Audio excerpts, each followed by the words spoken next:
Painting করা, গাছ লাগানো, পটার ডিজাইন করা আমার কিছু ছোট, ছোট শখ আছে। ছবি আঁকাটা ছোটবেলা থেকেই করতাম। কিন্তু বাবা-মা এটাকে কখনো প্রাধান্য দেননি। তাদের একটাই ইচ্ছা ছিল আমি যেন বুয়েটেই পড়ি এবং মার ইচ্ছা যেহেতু আর্কিটেকচারে ছিল, মার ইচ্ছার জন্য হয়তো আমি আজকে আর্কিটেক্ট হয়েছি।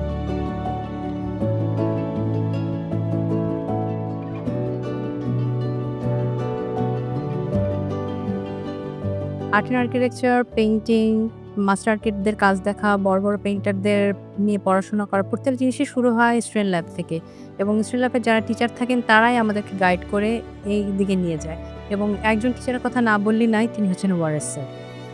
আমার হাসব্যান্ড আর্কিটেক্ট। আমরা দুজনের ২ টা কোম্পানি হলেও আমরা ডিফারেন্ট ভাবে কাজ করি। বাট আমার কাজে সবসময় একটা সাপোর্ট থাকে অবশ্যই। ডিজাইনটা যখন আমি শুরু করি অনেকগুলো সেট প্রায়োরিটিস অবশ্যই থাকে। ক্লায়েন্টকে রেসপেক্ট করি, সাইটের ডিসঅ্যাডভান্টেজ অ্যাডভান্টেজ দেখি এবং কিছু প্রায়োরিটিস থাকে ক্লায়েন্টের মেমোরিজকে রিকনস্ট্রাক্ট করা। ক্লায়েন্টের যেসব চয়েস থাকে, যা রিকোয়ারমেন্টস থাকে সেটা কিভাবে ফাংশনাল করা যায় এবং এইটার ক্ষেত্রে বিভিন্ন প্রজেক্টে বিভিন্নভাবে সেই জিনিসটা আমরা নিয়ে আসি।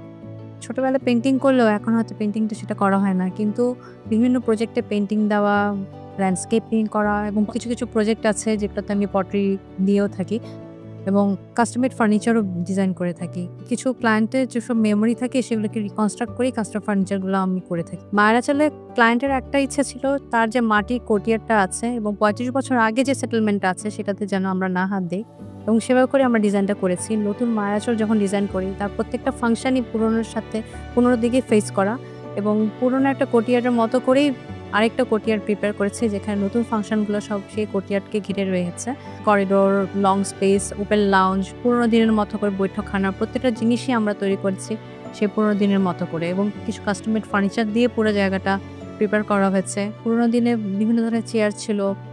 সেই চেয়ারগুলোকে আবার রেপ্লিকা করে তৈরি করা এবং আগের দিনে যেটা ছিল আমরা ওপেন লাউঞ্জে কিন্তু দোলনা বসাতাম, দোলনা নিয়ে কাজ করতাম। কিছু জিনিস যেমন খাটিয়া, টুল এই জিনিসগুলা কিন্তু আমরা পুরোনো দিনে সবসময় থাকতো। তো এই জিনিসগুলোকে আবার নতুন করে কিভাবে আবার তৈরি করা যায় সেটাই কিন্তু এখানে আমরা কনস্ট্রাক্ট করেছি এবং ক্লায়েন্টসের মেমোরিকে এভাবে করে ধরে রেখেছি।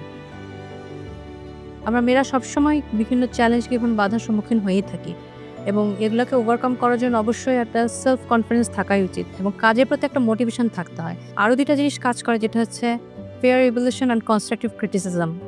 এই দুটার মাধ্যমে আমরা কিন্তু আমাদের কাজকে কিন্তু দক্ষতার সাথে সামনে এগিয়ে নিয়ে যেতে পারি। বিটি এবং ডেইলি স্টারকে স্টেলারম্যানের মতো এরকম প্রোগ্রেসিভ এবং কনস্ট্রাকটিভ ইনিশিয়েটিভের জন্য অনেক ধন্যবাদ। আমার কাজকে রিকগনিশন এবং অ্যাপ্রিসিয়েটের জন্যও ধন্যবাদ।